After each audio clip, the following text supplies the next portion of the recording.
Good evening, citizens and guests, council and staff. If you could please read the roll. Mayor Cernanek. Present. Mayor Pro Tem Beckman. Here. Councilmember Brinkman. Councilmember Cole. Here. Councilmember Stallman. Here. Councilmember Stein. Here. Councilmember Valdez. Present. Okay, if you could please join me and stand for the Pledge of Allegiance. I pledge allegiance to the flag of the United States of America and to the republic for which it stands, one nation, under God, indivisible, with liberty and justice for all.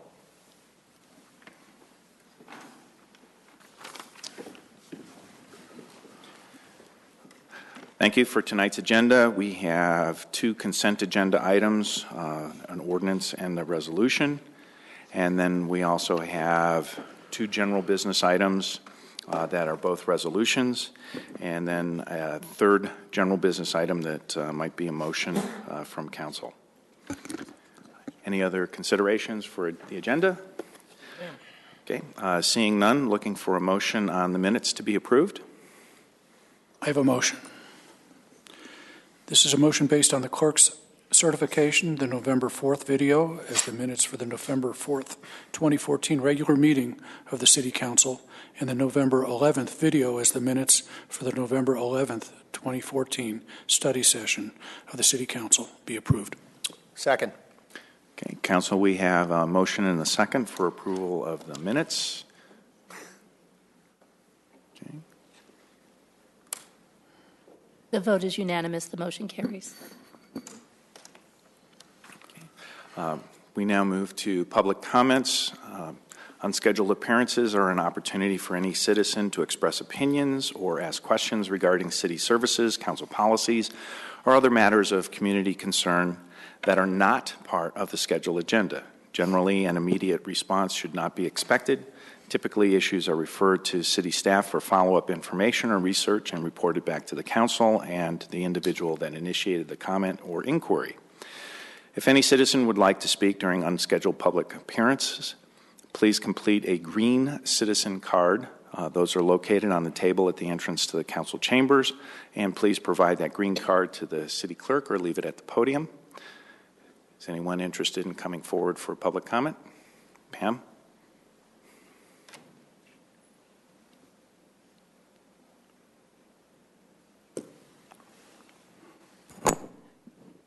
Good evening, Council. My name is Pam Chadbourne. I live at Crestline in Nevada in downtown Littleton, and I came here tonight to express an opinion. It is that I'm disappointed in the vote that the Council made on the first two urban renewal plans at the last session, and I want to commend two Council members, Cole and Valdez, for voting against them. There is no basis for those plans to be passed, and I insist on this. I must, because there is the public good and the future of the city of Littleton for a good 30, 40, 50, 60 years at stake. So what you've done is pass, and now I say you as a group, but again, recognizing that two council members did not vote for these. And partial credit to Councilmember Beckman for voting against one, which was clear special interest motivation. I worked on space science projects for NASA, and I want to assure you that the projects I worked on, we took care of public money carefully and dutifully, because it's public money, and we're building something that we can't get back to fix. It's going to be in space, and we can't fix it. And it's just like building something in a city, because once it's built, it's there for a while. Look at the Riverfront Center. Its economic impacts are there too. You know, the public paid for that, and that's going to last. So there's a management method that you use when you encounter this kind of work. And at the beginning, you do concept definition, and you figure out some limiting factors. You got to find out, what are the financial limits? Where are you going to stop committing money to this project? And really, in NASA, we have to know that. We can be cut. The project can be stopped. at a later review if it's too far over budget. Now, the City Council and the city have offered no financial analysis of urban renewal in Littleton. Absolutely none. I asked before for the taxpayers' view of urban renewal, and we've never gotten it. Council members, I look to you to give us the impact on taxpayers of the combined toolkit of your economic stimulus plan. That includes urban renewal, and it includes the other types of stimuli that you might use. But I want to know the maximum cap that you're going to risk in urban renewal, because it's a long-term loan for a short-term upfront developer. And you have an obligation to tell us how you're going to limit that. So for the Santa Fe area and the Columbine Square area, we have no concept of the limit you're going to put on yourselves or the staff in terms of what you're going to offer. But now that they're approved, investors and developers can come in and say, I can make all these plans behind the scenes with coming in and talking to city staff. And then when there's a lot of investment made, it'll become public. And then we have a chance to look at it. And what about the guys who are second or third or fourth in line? What if you make a big commitment up front? How do you know what you're going to limit your urban renewal commitment in these areas to? So I'm here to express my disappointment in those votes. And again, to commend two council members for your positive recognition of the problems with the plans. Thank you. And as you're aware, Pam, the increment financing is what takes place, and it is limited to the public improvements associated with the projects. So, thank you. Anyone else for public comments? Okay, seeing none, we'll move on to the consent agenda. Mayor? Oh, yes. Manager minute. So, Council, just so you know, we thought that adding a brief minute, and I will do, Councilman Valdez, my best to actually keep it at a minute, but we're going to have manager's minute, which is 60 seconds of good news about the city of Littleton and what's happening. So I have I saw that. Go ahead, start it, see how I do. I do have a question. Why isn't it at the end when we do reports? Because I want to do it now. That's change the tenor and provide you some updates. When did we add this to the agenda, though? I'm not opposed to it. I'm just, because we moved our reports to the end of our meeting, which I'm opposed to. I'd rather have at the beginning, and that's where I think it's very appropriate. That's why I think it is appropriate for you to deliver this message at this time, just as it is for the rest of the council to deliver messages. Well, you guys can discuss the rest of you, but I'm eating into my minute, I can tell right now, so I'm at about 37 seconds left. All right. Please start 60 over. seconds of good news about the city of Littleton. Number one, Inspire Littleton was recognized by the Colorado chapter of the American Planning Association with a Merit Award for Citizen Engagement. Number two, in the third quarter of this year, 377 Littleton residents received rebates from Denver Water for installing water-saving devices like toilets and irrigation equipment. 3, our new mediation coordinator, his name is Ryan Thompson, has started work, and the program will launch early next year. This is our neighborhood mediation program that you guys strongly supported. We have retained Clarion and Associates to help staff updating the land use zoning code, and so you're going to see those changes coming through planning and ultimately to council here shortly. Number 5, this week the library is adding a Buy It Now feature to its website that will allow patrons who are looking to reserve a book, and if the line's too long on that ebook, it'll link them up to Amazon to purchase the physical book or an ebook, and we get a 10% commission from each sale. Number 6, we got a letter this week from a Knowles at Southbridge resident that said in part, quote, "Thank you, City of Littleton, for your small community grants that have worked to build community and make our neighborhoods friendlier and safer." And that is typical of the support that we're getting for our neighborhood grant program. So take that one to heart. That's great news. Number 7, tomorrow we're installing our new system, software and hardware system. That's the brains that runs Channel 8. Current system's almost 6 years old and is starting to fail. Number 8, the new parking enforcement officer started 2 weeks ago. Her name is Tanya Hilliard, and she's from Brooklyn, New York, and you don't want to violate the parking. Number 9, Delilah Medina, who is a long-term temp for the city, started yesterday as our new utility billing technician in finance, so stop by and say hello to her. And she's the, everyone, well, it says here, everyone else is mad at Doug Farman for taking her because she's tempted for almost every department and everyone loves her. Colleen's even nodding her head here. So, number 10, the Littleton calendar is at the printer and should be available next week. Number 11, the Molly Dorsey Sanford Diaries from 1857 to 1906 in the Littleton Museum's collection has been named one of the top 10 artifacts by Colorado's Connecting to Collections under a grant from the U.S. Institute of Museum and Library Services. Number 12, a grant has been submitted to CDOT requesting $88,000 to replace an omnibus and shopping cart. The city would match $22,000. This is the first time we've applied for a grant to fund our senior and disabled transit programs. Number 13, don't forget Candlelight Walk on Friday, November 28th. There'll be some new additions like dancing Christmas trees, which might look like staff, and brand new lighting displays of snowflakes over the railroad depression. And last but not least, number 14, almost 100 tickets have been pre-sold for the Elf Crawl on Saturday, November 29th. So join us for that. Thank you, Mayor. All right. Thank you. Thank you, City Manager. Now moving to the consent agenda. I waive my later report. Appreciate it. The consent agenda items may be adopted by a simple motion. All ordinances must be read by title prior to a vote on the motion, and any consent agenda item may be removed at the request of a council member. Consent agenda item 6A is ordinance 45-2014. It's an ordinance on first reading approving the amended general planned development plan for Safeway Oakbrook Shopping Center and schedules the second reading for December 4th. And the second is Resolution 109-2014.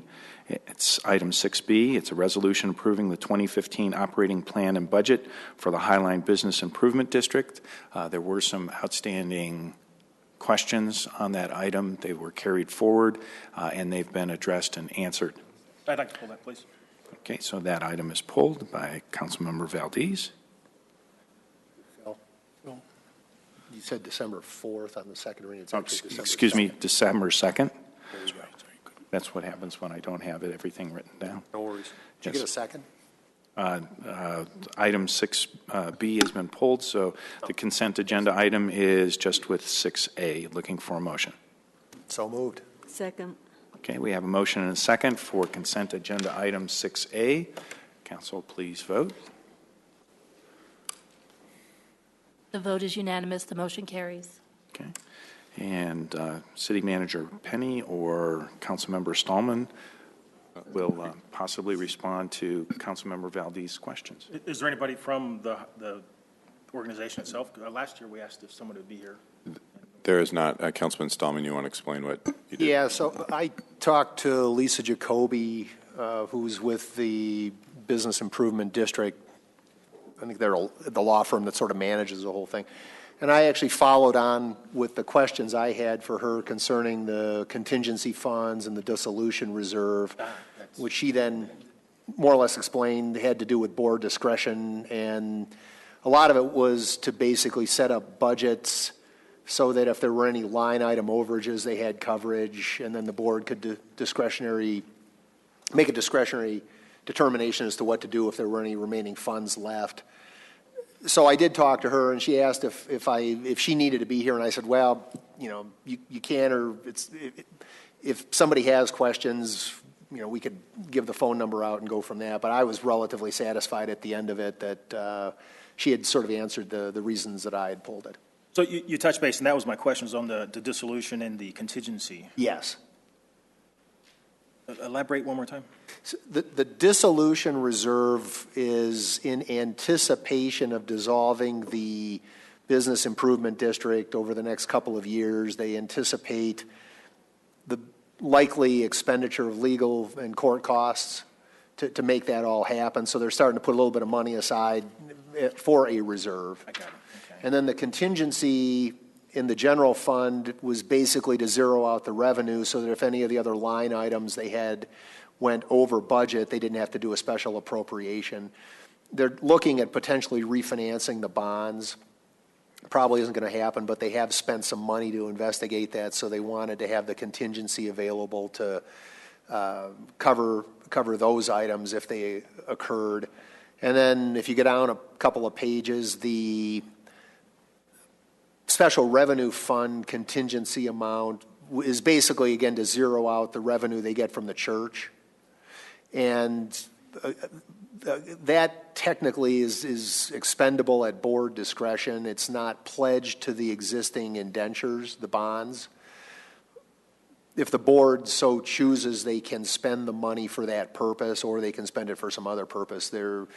She said that a lot of that money was intended to sort of go for things like the construction and management agreement, which there's been some consternation over with a contractor, but it's really entirely up to the board as to how that money gets distributed. The last question I had then, on the transfer of debt, last year was $50,000, and this year they're not doing any. So is there any, did you discuss that at all? No, I did not ask her that question, and offhand, I don't know if I have a good explanation for that. Let me look at it real quick. What page is that on? Page 16. Okay. That was my last question. Where did it go? I see. Yeah, transfer to debt service. I'm guessing that, so they did that, yeah, they didn't do it in 13, and I thought when the economy got a little bit better and their tax revenues went up maybe a bit, they actually had a little bit of extra funds available in 14. It looks like they may have done that, even though they did have some money budgeted. I'll suggest that I believe, without making representations on their behalf, that I think the contingency money could be directed towards something like that if they didn't have the other line items, if the other line items fell within the budget. So you're thinking it's likely they could end up possibly, I'd say possibly. It's completely board discretion, and I'd say that's a possibility. I don't know if I'd say much more than that. All right, that was my only questions. Thank you. Sure. Thank you. Appreciate it. I have one comment. Comment? Yeah, just so we can remember next year when this comes up, there's a lot of information in the communication to us about some of those issues. They really just need to have somebody attend. And I don't know, I'm of the feeling that if they're not going to participate, it's a challenge. But we have covered the information with some detail between what Councilmember Stallman has done and what we have in the legislative, the information and the communication about enough, and some of their concerns, but not having somebody here just really isn't acceptable. And I would this is one of those frustrating things, Councilman Stallman and I have talked about it, because all you have authority for is to inquire and approve. And so... And deny. Well, yeah, ultimately have to approve it by early December for it. So you can continue to inquire on it, but at the end of the day, you have to approve it. It's one of those unfortunate things where the legislature has you basically, in my opinion at least, has you as the quasi-audit firm for it, but you don't get to tell them how to put their budget together. So it's a frustrating place to have the council in, but we tried this time to get it. Councilman Stallman for the last 2 years has been the one asking the questions, so we figured the best thing to do was just have him contact them directly, which is what happened. Phil? And thank you for bringing that up. I did ask Ms. Jacoby to next year, based on the information she provided me over the phone, to maybe footnote these kinds of items so that there's at least some more of an explanation that's pertaining to those particular amorphous types of line items. And she said they would do that. She also apologized because she said she'd have been here at the last council meeting and had a sick child and basically wasn't able to do it. So I don't think there was ill intent. So. Okay. So I have a motion. Please. Oh, I like the motion to approve resolution approving the 2015 operating plan and budget for Highline Business Improvement District. Second.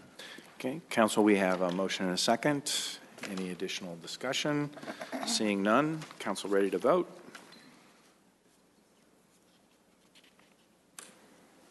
The vote is unanimous. The motion carries.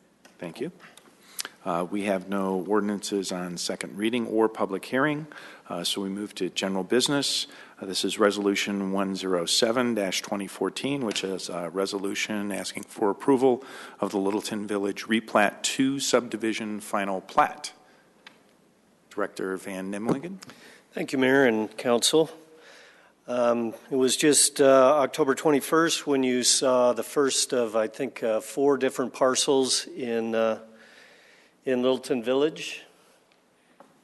And we're nearing the end of the residential parcels that are being subdivided on the east half of the project. As you know, Littleton Village is approved for 900 units and 250,000 square feet.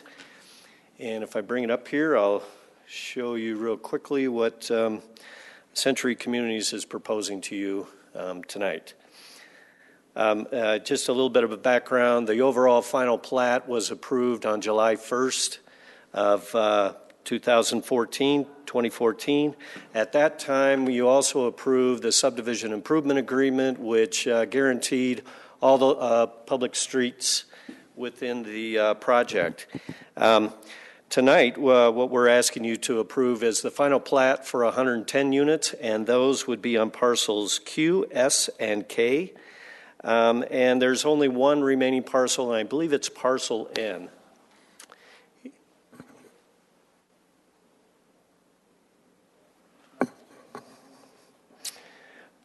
So, anyhow, trust me, it's a great project. Just looking at the numbers real quickly, I'll talk to a little bit about what is approved by the PD.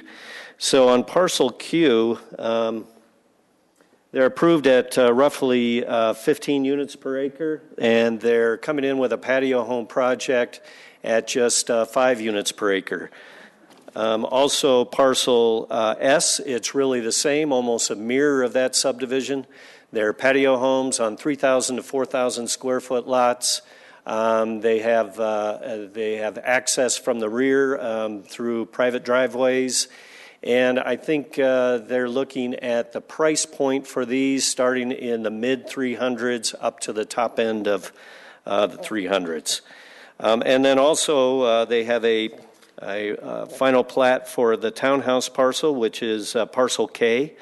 And in that case, the units range in square feet from 1,600 to 1,800. Okay, here we go. So this is parcels Q, S, and K. And so the only remaining plat you haven't seen is also a Century Community parcel, which is parcel N.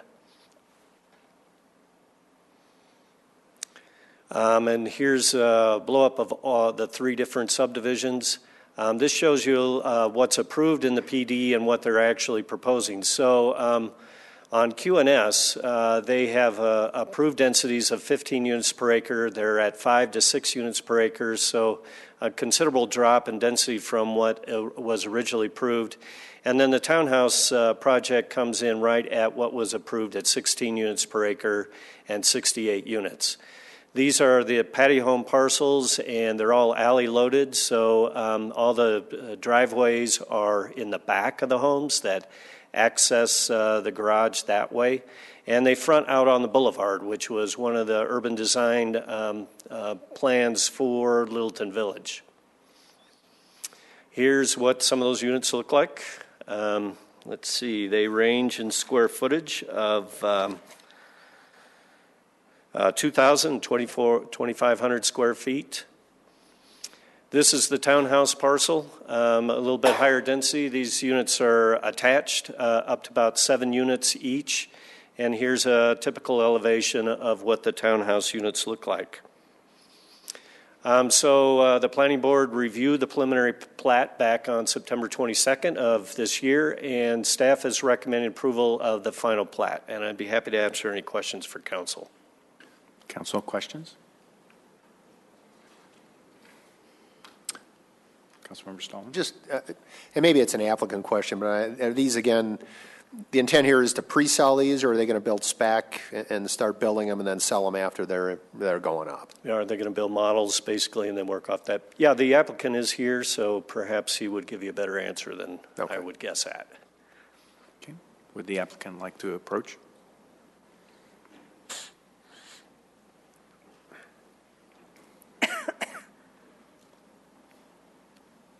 State your name and Council affiliation, members. please. My name is Mike Cooper. I'm with Century Communities, 8390 East Crescent Parkway, Greenwood Village. If you'll bear with me a minute, I'd like to get the PowerPoint set up here.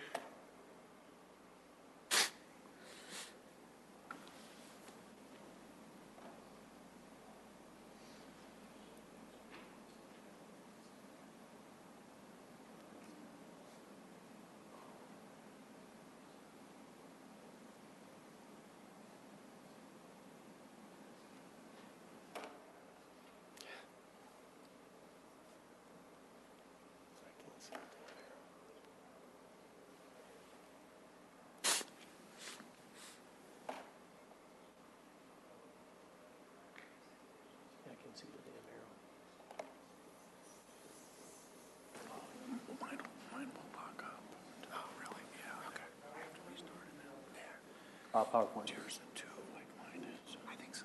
Desktop. Okay.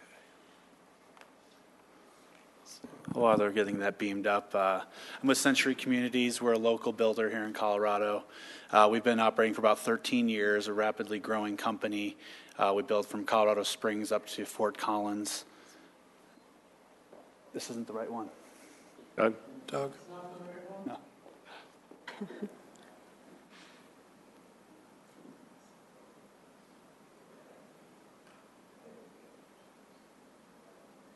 Okay. Here we go. So, yeah, we're a rapidly growing company, primarily in the Front Range area here. We've been expanding nationally just recently, going public. So, company on the rise, but I mostly focus here in Colorado. So, very excited about Littleton Village. I've been watching this from the planning side for, probably the better part of 10 years now, and it's really exciting to be involved in the building side of it now. So, Great to that's see dirt. exciting for me personally and my company. And this is kind of a sample of some of the products that we build. We're primarily single-family detached. Probably about 30% of our projects do have townhomes and condominiums. We're probably the leading builder of townhomes in Colorado. I don't know the exact metric, but I know we're definitely one of the top builders right now of townhome units. As Glenn had mentioned, the light tan parcels are ours. The parcel N will be back in front of you in the near future. We had been planning single-family detached, similar to the ones that we have to the north, and we just kind of rethought things a little bit here before we got too fast and furious, and we'll probably be coming back with a product that's similar to Richmond's three-story product across the way to the west. So we were trying to come up with something more in keeping and in scale with what they're proposing on that block. So. This highlights our parcels, the three parcels before you tonight, single family on the north and the townhomes on the south. If you look at the original concept plan for Littleton Village, we're really in keeping with the layouts. Everything's alley loaded and trying to create strong building frontages on the boulevard streets and on Dry Creek Road and some of the other public streets. Looking at the layout of our townhome parcel, as you can see along East Dry Creek Road and as you come in on Logan Street and on Dry Creek Place to the north, creating a nice urban building architectural mass as you drive along those streets. Internally, the four buildings in the middle front onto a landscaped courtyard area. As you can see, that creates a really nice public pedestrian way through these blocks. It connects the sidewalks on the public streets through these neighborhoods. Now, some other features about this, the townhome product is that the end units have front doors, so even when the buildings side up to a street, it really has an architectural presence to it. All the units have front porches. As you can see here, the architecture, this is kind of one style. We'll be proposing three different styles for these buildings, so there'll be some brick, some stone, mostly a kind of a traditional style to these homes, but there will be some variety with the three different styles that we'll have. We're still working that out with staff and going through the design guidelines and making sure we're all on the same page with that. Looking at the single-family detached block to the north, this is kind of the half block going up to that courtyard space identified there. As you can see, they're very short blocks broken up with the alleys in that courtyard area. Where the homes side up to the street, we're taking great care to enhance it with additional masonry and architectural features. The porches will wrap around the side of the house in those situations. But primarily we're trying to front the homes to the streets, as Glenn had pointed out, in keeping with that new urbanism concept for Littleton Village. The homes in the center front to this landscaped courtyard, and just like on the townhome piece, like I was showing you, really helps to break up the blocks and create additional public pedestrian ways through these neighborhoods. And a little flavor of the architecture. This is kind of showing a craftsman and traditional style. We're working with staff to come up with a Victorian and a Foursquare. So each of our 4 models will have 2 to 3 different styles. So you'll have about 10 different models and styles on 42 homes. So you'll get a nice variety, nice options for homeowners, and I think it'll result in a good product. And a little more just architectural flavor of these are kind of some homes that we've built in the past. These will be all custom designed for Littleton Village, and adding some additional elevations like I talked about. And in general, we conform with the GPDP. We are in keeping with the concept plan and the new urbanism concept for Littleton Village. We've worked with staff to design these boulevard streets with parkways, which were designed by and built by the master developer, but also adding these additional courtyard spaces, which will tie into those carefully planned boulevard parks. Working with staff to get all the parking on those streets as well. And as you can see, getting the parking out of these development parcels really creates a nice clean neighborhood block internally where you don't have to break it up with cars and too much parking internally. So we think that that's really the best design for this overall community and structured well. All of our homes have 360-degree architecture, masonry on all sides. A variety of homes and styles. We have the townhomes and the single-family homes here. We'll be coming back to you soon with a third townhome product as well. So we think that there's really a good variety for buyers out here. I know you guys were talking last time to Richmond about seniors and ranches. We're not offering any ranches. One of our home plans has a main floor master, and the townhomes we've found have appealed to older folks and young families as well, just related to the square footages, the price points, and the low maintenance aspect of it.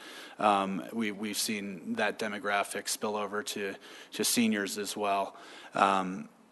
But certainly our main market is probably a move-up buyer, just first and foremost, and then maybe a second or third time home buyer and young families is primarily our target. But we find that the square footage and the price points will really appeal to a broad demographic.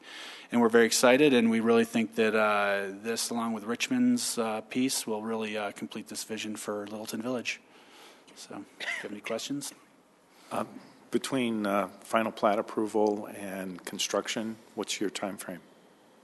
We'll probably get going on land development as much as we can do this winter, and hopefully, late spring, early summer, hopefully get our model open, our models open. But yeah, we'll be moving on the first single-family piece and the townhome piece immediately. We're slated to close here in December, so we'll be anxious to get the shovel in the ground, weather pending. So, Always subject to weather. Yeah. I was just going to ask, Questions? so is your expectation that there's your plan to pre-sell these or sort of build a variety and then have people come in and buy them as they see them? Probably with the demand on this project, they will be mostly, there won't be many spec homes, we're thinking.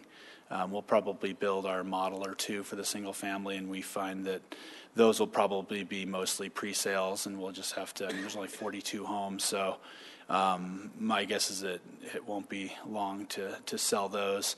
Our townhomes are we build those as kind of we'll build a building at a time and pre-sell them as if we can, but those are a little different animal. You can build the corn shell and, it's all the finishes inside, which you're dealing with homeowners. So, but we see an equal demand for the townhomes as well, so.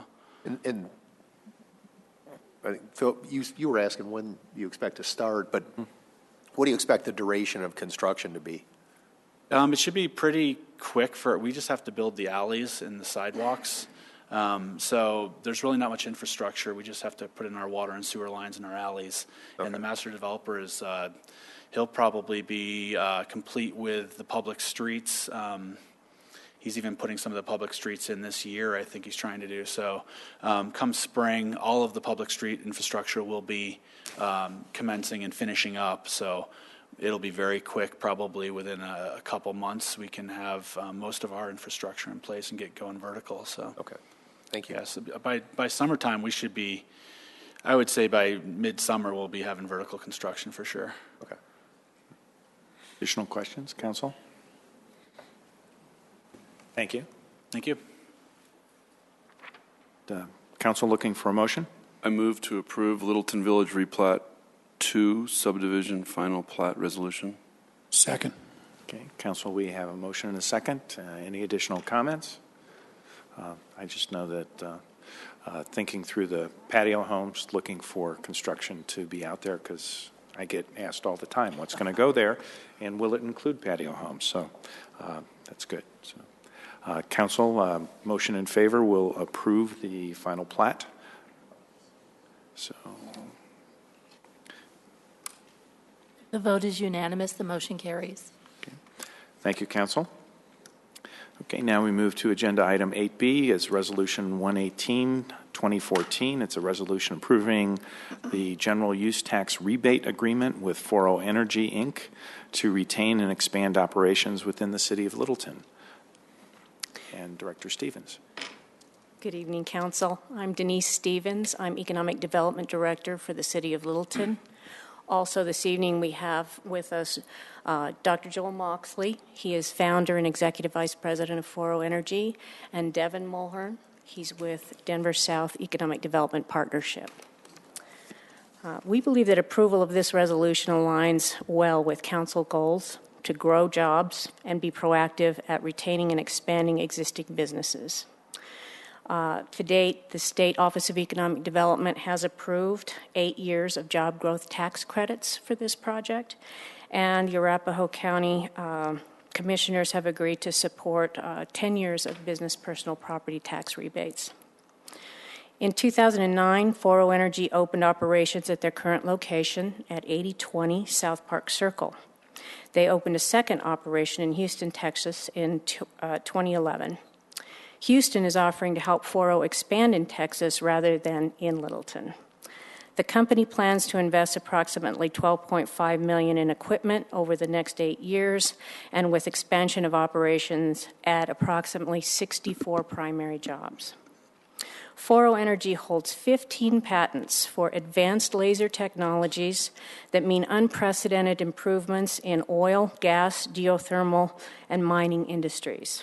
In layman's terms, 40 has developed a power cord that provides the unique capability to transmit high-powered lasers in fiber optic cables over long distances, something once believed impossible. This step change means reduced costs, improved safety and efficiency in exploration, drilling, completion, and decommissioning. If 40 purchases $2.5 million in equipment in 2015, the rebate would be approximately $37,500. And if over the 8 years they do buy $12.5 million in equipment, the total rebate would equal $187,500. If 40 expands in Littleton, we will receive 50% of the use tax on new equipment, and new jobs will be created here and not in Texas. Staff recommends approval of Resolution 118-2014, and I'm available for questions. Council, questions? Comments? So just to make sure we have the total amount of potential on the part of the city, it's $187,500 if they're kind of at their projection levels over an 8-year period. That is correct. Is what would be, a little bit over $20,000 or $25,000 a year over that 8-year period. That is correct. I move to approve Resolution 118-201, approving the general use tax rebate agreement with 40 Energy, Inc. Second. Okay, Council, we have a motion and a second. Any additional discussion?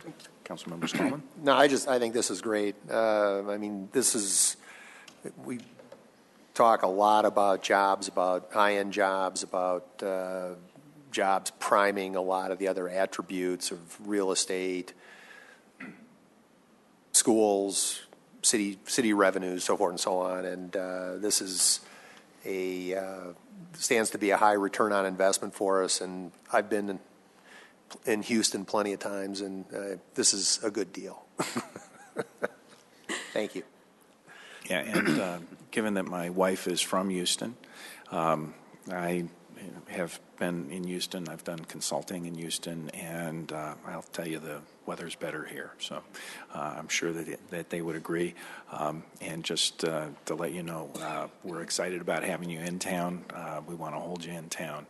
So we'll see how we do with this. So, Councilmember. And maybe we could encourage your future employees to live in Littleton and send their kids to Littleton schools and take advantage of it all and then spread the word. Well, thank you. Additional comments or questions? Okay, Council, vote of yes is approval of the tax rebate, and this is being done in conjunction with the Office of Economic Development and International Trade, also supporting the South Economic Development Partnership, and we have the endorsement of Arapahoe County on this, and we'll have additional discussions with them later, but we'll leave that out there. So, Council? The vote is unanimous. The motion carries. Thank you. Thank you, Council. Okay, and now we have an additional motion. Mayor, thank you. Council, members of the public, I'd like to make a motion, but just a very, very, very brief preamble. At our last study session, we had considerable conversation with regard to the Charter Review Committee and its recommendations and how Council might seek to implement some of those. And we do have the possibility of an election upcoming, and so I'd like to make a motion for staff to give some thought to conversation and direction from Council in our last study session, to include coming back to Council with some proposals that staff believes would be in the city's interest with regard to ballot language, perhaps and in particular regarding the proposed initiative, to see if staff might believe that we might have something to say with regard to that. Okay. Motion? Second. Okay, we have a motion and a second on the floor. This is with a direction to staff to consider language to be included with any kind of ballot measure or initiative election. Got it. Thank you. Okay. So that motion is there. Councilmember Where are we Valdez? on as far as verifying signatures? Not concluded yet, but hopefully shortly. We're in the 15-day period at this time. Yeah, plenty of time to get that done. Yes. So, and when does that clock stop again? Actually stops next Tuesday on the 25th. So As soon as we're done, we'll notify Council. We're not going to wait till Tuesday. We'll notify you as soon as we're completed. So, Council, on that note, we have a tentative agenda, single-item agenda for that certification at a special session that would be next Tuesday. So, any additional questions or discussion? Okay. Council ready to vote? And a vote in favor of this is a vote to look at some additional ballot measures to be considered. The vote is unanimous. The motion carries. Thank you, Council. We now move to comments and reports. City Manager has provided us with one. Councilmember Cole. Yeah, I want to make a motion. I would like to amend the order of our meeting to move comments and reports up front, as in where they used to be. So right after... Public comments. Thank you. Is that a motion you said? Yes. Oh, I'll second that. Okay. We have a motion and a second. Yes. Councilmember Cole, would you like to comment? No, I think city manager tonight demonstrated a very good reason to have them up front while people are clearly watching. If anybody is watching now and you missed the city manager's super list of comments, then I hope you'll watch the broadcast either on Channel 8 again or on the web. So, because that was an impressive list of comments, and nobody knew that you were going to make them, so they're probably still eating dinner at home. So, anyway, so that's one reason. Okay. Additional discussion, Council? Councilmember Stallman?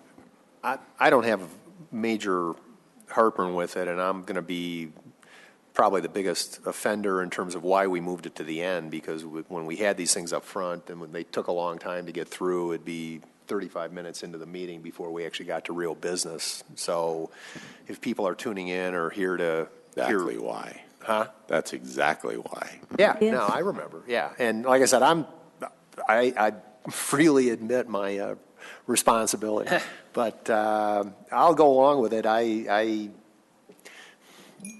don't have a problem with it. It's just, I guess, myself included, we probably then need to watch the brevity a little bit more just to make sure we're not running too long on comments. You bet.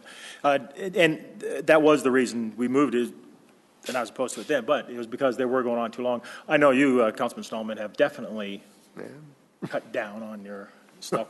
However, what you do present is usually valuable. Thank you. And I think, unfortunately, it's at the end, and we lose a lot of folks. And often I'll ask, did you hear what so-and-so said at the end of a meeting? And it's always no.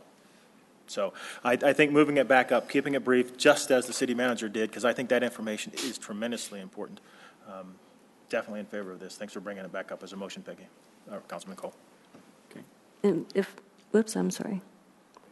So one other part, we did discuss at one point, if people had reports of any significant length, that they could write the report, you could announce the report, maybe even in the actual meeting, and mention some of the things that are in your report if they're lengthy, right? So for more information, we could potentially post these things so that they're there for ready review. Yeah, that's fair. At any time, rather than actually watching a meeting. So. Other comments? Councilmember Stein? Yeah, I'm not going to die on this hill, but we had this conversation roughly a year ago, exactly the same conversation with one council member who is not here today, weighing in, and of course she cannot. But my recollection of the conversation and my own personal opinion is that while I'm sure we all have important things to say, a lot of these applicants come down here with the expectation that they'll be able to move through the process expeditiously. They many times have council present, land planners, architects present. The clock is ticking, and I'm not sure it's in service to them, the applicants, who are hopeful of coming down to get their project approved, to have them pay their consultants hundreds of dollars while we talk about stuff. So I'm going to echo the council vote from last year by requesting that we keep it the same, and in particular that the same body that voted in that way be allowed to vote again when we're all here. Okay. Councilmember Valdez? One last thing, certainly developers are important to our city, but so are the citizens, and that is the whole point of our bringing stuff up that's valuable information to our citizens. So I don't put the developers before our citizens. I put the citizens before our developers. To be clear, that was not what I stated at all. To be clear, I didn't say you did. Okay. Please. Okay. Councilmember Beckman. I think it provides an opportunity to right up front talk about some of the good things that are going on. There's certainly a lot of good things going on, and they maybe should be the focus of council meetings at some point. And I like it being up front, but we are going to have to police ourselves to keep the time down. And I think we've talked about that. I think we have a better understanding of that as a group, and perhaps we'll be more willing to do that based on our discussions. And my comment at this stage is, depending on our discipline, I'm will not hesitate to bring it back up to council, and we don't need to have very many undisciplined moments before my patience on this might be frayed. Very good.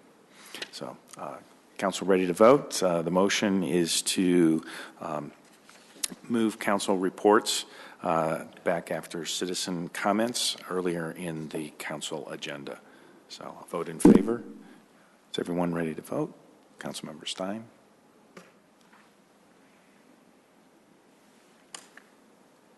The vote is 5 in favor, with Councilmember Stein voting no. The motion carries. Can I have a question on something? Just a procedural question. There's nothing significant about how the agenda is numbered, but we get in the habit of saying it's a 6A, it's a 6B, and whatever.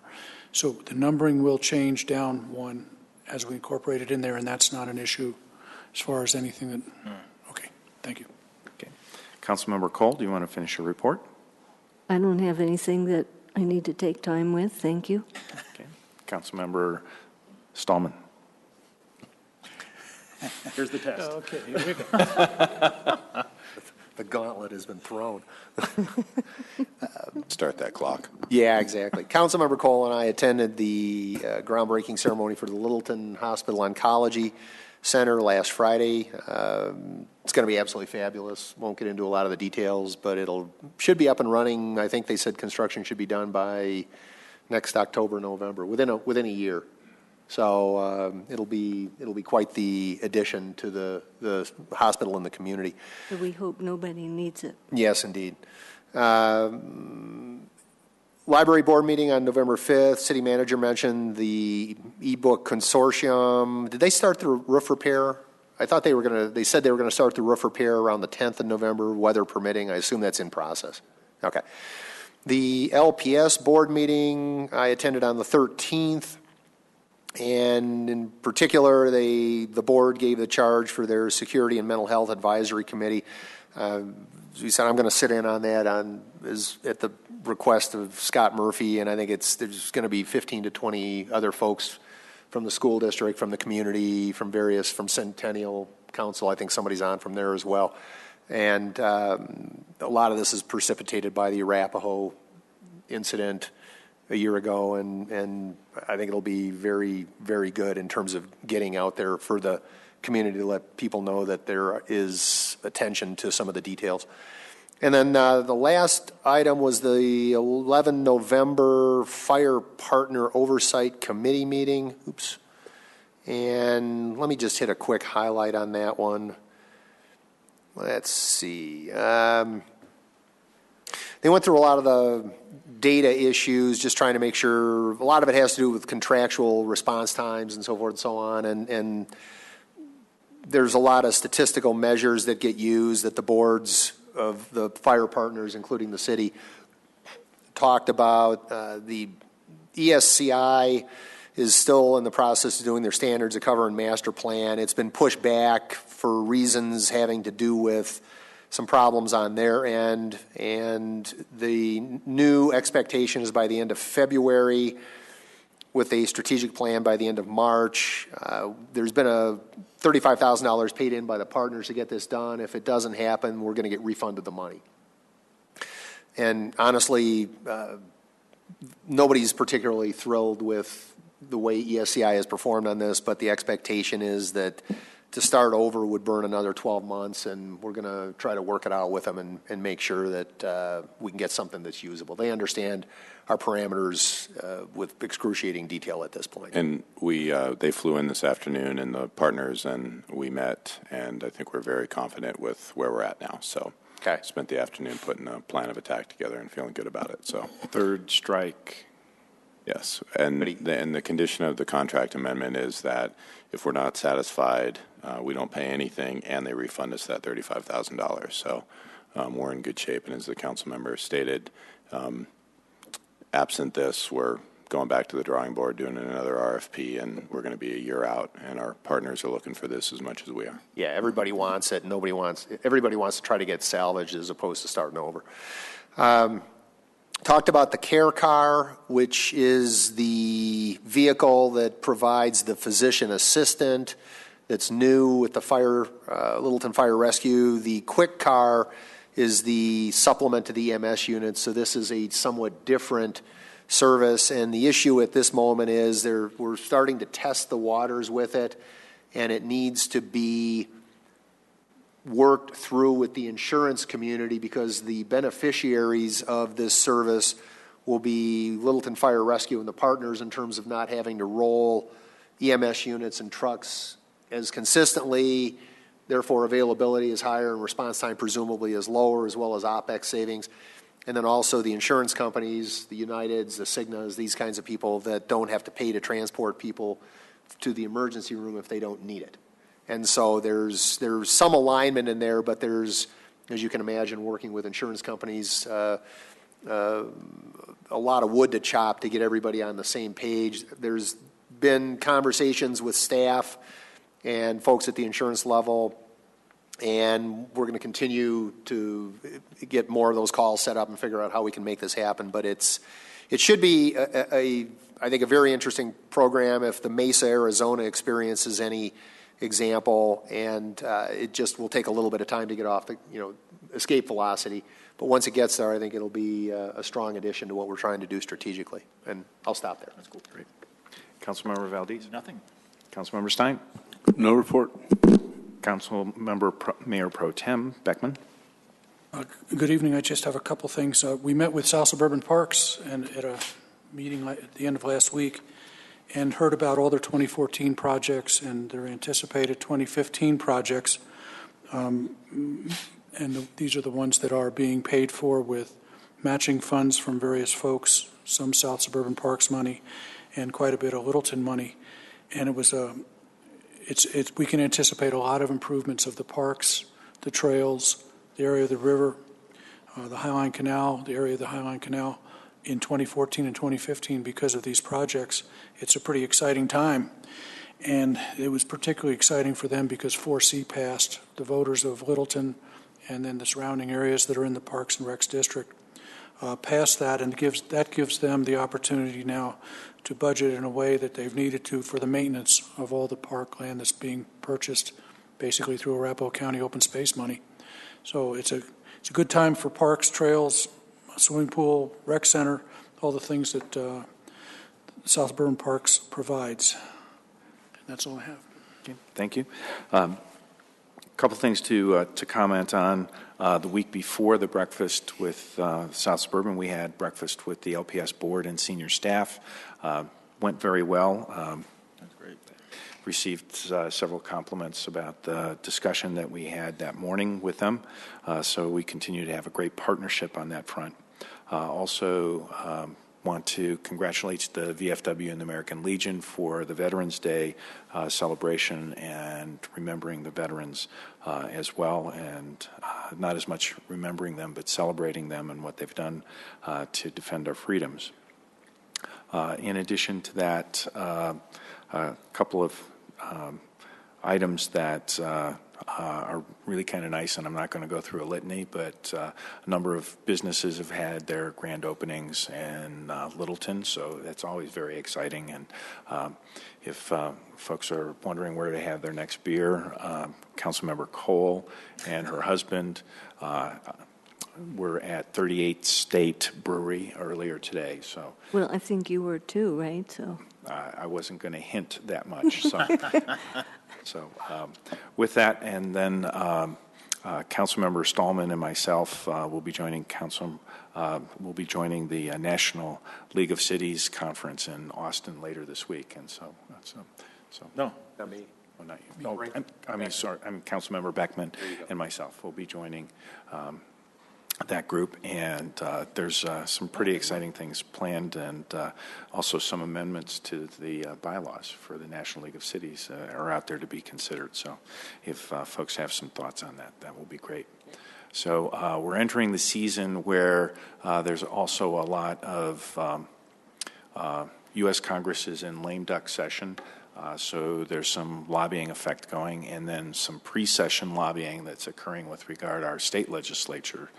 So stay tuned if you have contact with folks that you may be asked to step forward and kind of join the charge with some of that. So any other comments, questions? Seeing none, thank you all for being here. We're adjourned.